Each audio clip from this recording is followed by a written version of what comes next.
Hello guys, कैसे हैं आप? हाजिर हो आई एम ज़ॉम्बी के एपिसोड 24 के साथ।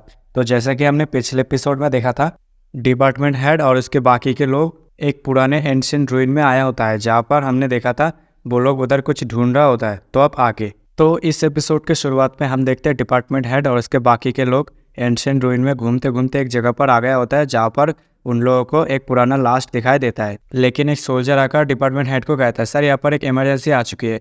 कुछ दिनों पहले हमने प्रोफेसर जिमा को पकड़ा था, वो अभी भाग चुका है। लेकिन हम देखते हैं कुछ सोल्जर वहाँ पर जोरदार चीख लगा देता है और कहता है, ये क्या चीज़ है? तभी डिपार्टमेंट हेड कहता है, हाँ तुम लोग सही देख रहे हो, ये एंशिएंट टाइम का एक पुराना आदमी है। इस लाश के अंदर टोटल 134 फ्रैक्चर्स है। इस लाश को देखने से लगता है इसे किसी मॉन्स्टर ने अटैक किया था। और हम देखते हैं एक सोल्जर दूर जगह पर कुछ ढूंढ रहा होता है और डिपार्टमेंट हेड कहना जारी रखते हुए कहता है, लेकिन दुख की बात है हम यहाँ पर आए और हमारे हाथ कुछ भी नहीं लगा। और इस लाश को देखकर लगता है ये किसी खास टेक्निक की मदद से यहाँ पर रखा गया है, जो हजारों साल बीत जाने के बाद भी अभी भी कुछ नहीं हुआ। लेकिन दुख की बात यह है एक खाली सेल है जो हमारे किसी काम नहीं आएगा। तभी हम एक सोल्जर को देखते हैं जो उनसे थोड़ी दूर पर एक चीज को देखते हुए कहता है, लगता है यहाँ पर बहुत ज्यादा बैटल हुआ है। मैं तो सोच भी नहीं सकता किस तरह का टेक्नोलॉजी यहाँ पर यूज हुआ होगा, और मैं सोच भी नहीं सकता आखिर उन लोगों ने किस तरह के मॉन्स्टर के साथ फाइट किया होगा।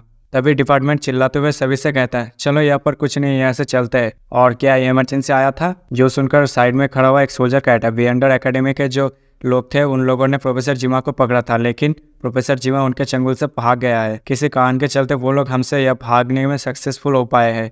लेकिन इसके चलते बहुत सारे प्रेसिडेंट जो बहुत ही ज़्यादा हर्ट हो चुके हैं प्रोफेसर जिमा को पकड़ने के दौरान, और अभी हेड क्वार्टर हाई अलर्ट पर चला गया है और उन लोगों की कॉम्बैट पावर अभी बहुत ज्यादा लैग कर रहा है। जो सुनकर डिपार्टमेंट हेड कहता है, ठीक है चलो। लेकिन हम उसी सोल्जर को देखते हैं जिसे कुछ मिला होता है, जो देखकर वो कहता है, आखिर ये क्या चीज़ है?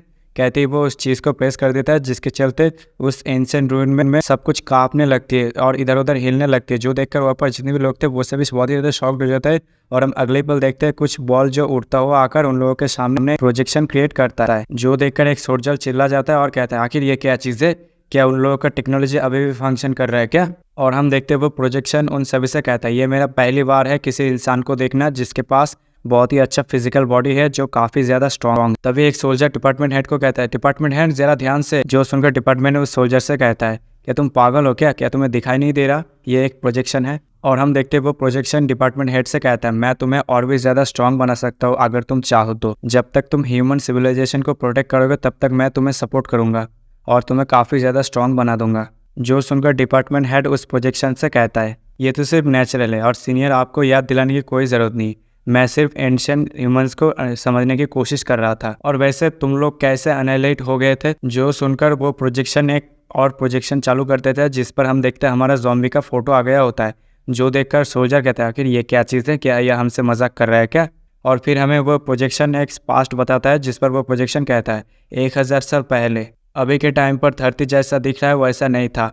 तब सिर्फ 2 ही बड़े कॉन्टिनेंट हुआ करते थे, जिनमें से 7 कॉन्टिनेंट और 8 बड़े महासमुद्र हुआ करते थे, और 100 से भी ज़्यादा कंट्री हुआ करते थे जो बहुत ही ज़्यादा ग्लोरियस थे। लेकिन हमने ह्यूमंस की जो पावर है वो और भी ज़्यादा इंक्रीज करने के लिए हम लोगों ने बहुत सारे रिसोर्सेज को यूज़ किया और काफ़ी देशों के लोगों को एक साथ इकट्ठा किया और हमने फोर्सेस को एक भी किया।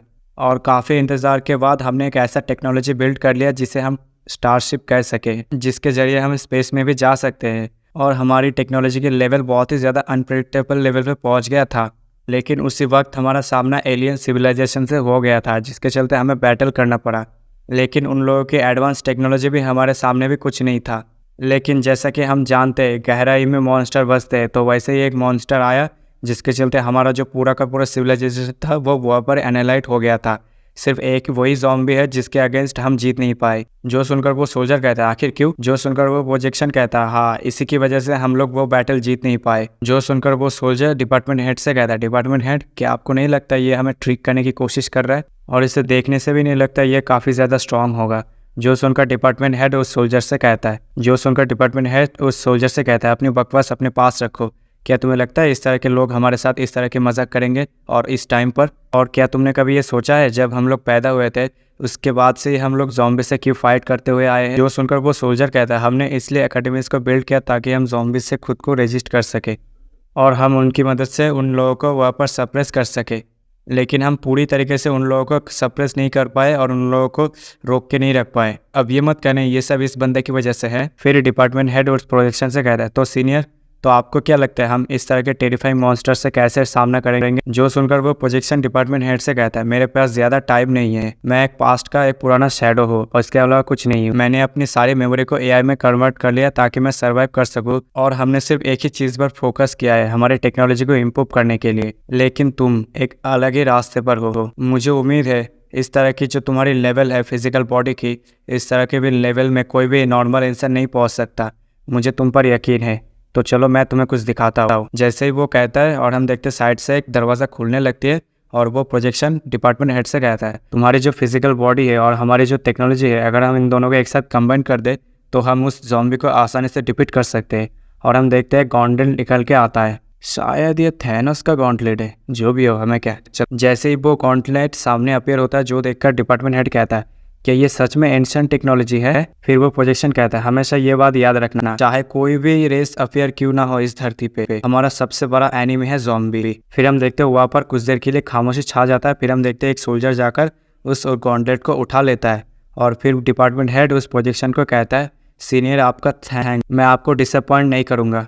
फिर डिपार्टमेंट हेड उस लाश को एक बार घूमकर देखता है और उन सभी से कहता है, जल्दी से सारे इक्विपमेंट को इधर से उठा लो और बाकी सब को बोल दो यहाँ से हम चल रहे हैं और यहाँ पर ज़्यादा कुछ भी नहीं है हमारे काम के लिए। लेकिन तभी एक सोल्जर कहता है कि हम उस बंदे को ढूंढने जा रहे थे जिसको अभी कुछ देर पहले स्क्रीन पर दिखाया गया है। जो सुनकर डिपार्टमेंट हेड कहता है, नो, हम उसे नहीं जा रहे ढूंढने, हम प्रोफेसर जिमासे के साथ डील करने के लिए जा रहे हैं। और वैसे भी इतनी बड़ी दुनिया में एक अकेले ज़ॉम्बी को ढूंढना ये इतना ज़्यादा मुश्किल नहीं है, ये ऐसा है कि रेगिस्तान से सुई को ढूंढ निकालना। और यहीं पर इस एपिसोड की एंडिंग होती है। अगर आपको ये वीडियो और मेरी एक्सप्लेनेशन पसंद आती है तो वीडियो को लाइक कमेंट शेयर कर दीजिए और जिन्होंने भी चैनल को सब्सक्राइब नहीं किया वो सब चैनल को सब्सक्राइब कर लिए। मिलते हैं अगले वीडियो में, तब तक के लिए सायोनारा।